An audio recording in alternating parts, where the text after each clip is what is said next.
ಬಸ್ಗಳು ತುಂಬ ಕಮ್ಮಿ ಆಗಿದೆ ಅನ್ನೋದಕ್ಕಿಂತ ಜನಗಳು ತುಂಬ ಜಾಸ್ತಿ ಓಡಾಡ್ತಿದ್ದಾರೆ. ಶಾಲಾ ಮಕ್ಕಳಾಗಿರ್ಬೋದು, ಕಾಲೇಜ್ ಮಕ್ಕಳಿಗಾಗಿರ್ಬೋದು, ಜನಸಾಮಾನ್ಯರಿಗಾಗಿರ್ಬೋದು, ತುಂಬ ಜನ ಪಾಪ ಇವಾಗ ಗಾರ್ಮೆಂಟ್ಸ್ಗೆ ಹೋಗಿರೋರಾಗಿರ್ಬೋದು, ಕರೆಕ್ಟ್ ಸಮಯಕ್ಕೆ ಬಸ್ಗಳು ಸಿಗ್ತಾ ಇಲ್ಲ. ಪಾಪ ಅವ್ರಿಗೆ ಕರೆಕ್ಟ್ ಸಮಯಕ್ಕೆ ಕೆಲಸಕ್ಕೆ ಹೋಗೋಕ್ಕಾಗ್ತಾಯಿಲ್ಲ, ಕರೆಕ್ಟ್ ಸಮಯಕ್ಕೆ ಶಾಲೆಗೆ ಹೋಗೋಕ್ಕಾಗ್ತಾಯಿಲ್ಲ, ತುಂಬ ತೊಂದರೆ ಆಗ್ತಾಯಿದೆ ಕಾಲೇಜ್ಗಳಿಗೆ ಹೋಗೋಕ್ಕೆಲ್ಲ.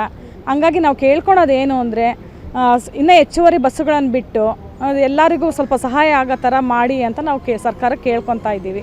ಯಾಕಂದರೆ ಇವಾಗೇನು ಸರ್ಕಾರಕ್ಕೂ ತುಂಬ ಉಪಯೋಗ ಆಗ್ತಾಯಿದೆ, ಇದರಿಂದ ಆದಾಯ ಬರ್ತಿದೆ, ತುಂಬ ಜನ ಓಡಾಡ್ತಾ ಇದ್ದಾರೆ, ಯಾರಿಗೇನೇನು ತೊಂದರೆ ಇಲ್ಲ. ಇವಾಗ ಏನೋ ಹೇಳಬೇಕು ಅಂದರೆ ಜನಸಾಮಾನ್ಯರಿಗೆ ಸ್ವಲ್ಪ ತೊಂದರೆ ಆಗಿರೋದು, ಬಸ್ಗಳ್ಗೆ ಹತ್ತುವಾಗ ಇಳಿಯುವಾಗ ತುಂಬ ತೊಂದರೆ ಆಗ್ತಿರೋದು, ಬೀಳ್ತಾ ಇರೋದು, ಹತ್ತುವಾಗ ನುಗ್ಲಿಗೆ ಹತ್ತೋದು, ತುಂಬ ವಯಸ್ಸಾಗಿರೋರು ಇದ್ದಾರೆ, ಪಾಪ ಪ್ರೆಗ್ನೆಂಟ್ಗಳು ಮತ್ತು ಪೇಷಂಟ್ಗಳು ತುಂಬ ಜನ ಬರ್ತಾರೆ, ತುಂಬ ತೊಂದರೆ ಆಗ್ತಾಯಿದೆ. ಅದಕ್ಕೆ ನಾವೇನು ಕೇಳ್ಕೊತಾ ಇರೋದು ಅಂದರೆ ಆದಷ್ಟು ಸ್ವಲ್ಪ ಹೆಚ್ಚುವರಿ ಬಸ್ಸುಗಳನ್ನು ಬಿಡಬೇಕು.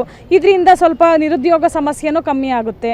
ನಿರ್ವಾಹಕರಾಗಿರ್ಬೋದು, ಕಂಡಕ್ಟ್ರುಗಳು ಇವ್ರನ್ನೆಲ್ಲ ತೊಗೊಂಡಾಗ ನೀವು ಸ್ವಲ್ಪ ನಿರುದ್ಯೋಗ ಸಮಸ್ಯೆನೂ ಕಮ್ಮಿ ಮಾಡ್ಬೋದು ಇದರಿಂದ ಅಂತ ನಾನು ಕೇಳ್ಕೊತೀನಿ ಸರ್ಕಾರಕ್ಕೆ. ಈಗ ಮಹಿಳೆಯರು ಸುಮ್ಮನೆ ಹೆಚ್ಚುವರಿಯಾಗಿ ಓಡಾಡ್ತಾ ಇದ್ದಾರೆ ದೇವಸ್ಥಾನಗಳಿಗೆಲ್ಲ ಅನ್ನೋ ಮಾತು ಕೂಡ ಕೇಳಿ ಬರ್ತಾ ಇದೆ. ಈಗ ಫ್ರೀ ಇರೋದ್ರಿಂದ ಈಗ ನಮ್ಮ ಮಾನ್ಯ ಮುಖ್ಯಮಂತ್ರಿಗಳೇ ಹೇಳಿರೋದು, ಮಹಿಳೆಯರು ಮನೆಯಲ್ಲಿ ಇರಬಾರ್ದು, ನೀವು ಸ್ವಲ್ಪ ಆಚೆ ಬನ್ನಿ, ಜಗತ್ತು ನೋಡಿ ಓಡಾಡಿ ಅಂತ ನಮ್ಮ ಮಾನ್ಯ ಮುಖ್ಯಮಂತ್ರಿಗಳು ಹೇಳಿ ಅವರು ನಮಗೆ ಕೊಟ್ಟಿರೋದಕ್ಕೆ, ಶಕ್ತಿ ಯೋಜನೆ ಕೊಟ್ಟಿರೋದಕ್ಕೆ ತಾನೇ ಜನ ಓಡಾಡ್ತಿರೋದು.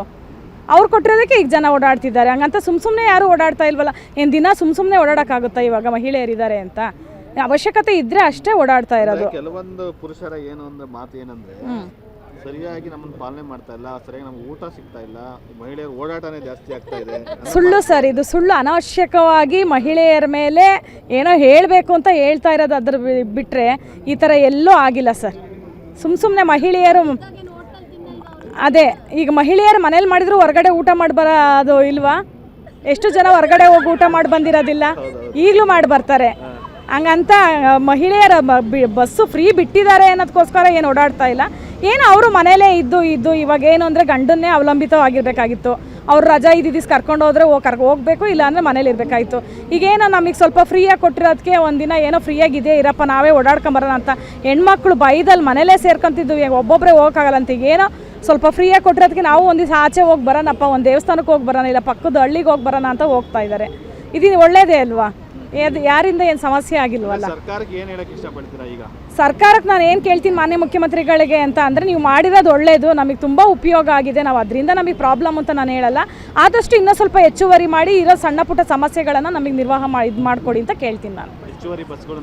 ಬಸ್ಗಳನ್ನ ಹಾಕಿ ಸಿಬ್ಬಂದಿ ವರ್ಗಗಳನ್ನ ಜಾಸ್ತಿ ಮಾಡಿ ಅಂತ ನಾನು ಇದ್ರ ಮುಖಾಂತರ ಅವ್ರ ಕೈ ಮುಗ್ದು ಕೇಳ್ಕೊಂತಾ ಇದ್ದೀನಿ. Number 1 main dealer Srinandi Suzuki showroom ಇದೀಗ ಕೋಲಾರ ಜಿಲ್ಲೆಯಲ್ಲಿ ಅದ್ದೂರಿಯಾಗಿ ಪ್ರಾರಂಭವಾಗಿದೆ.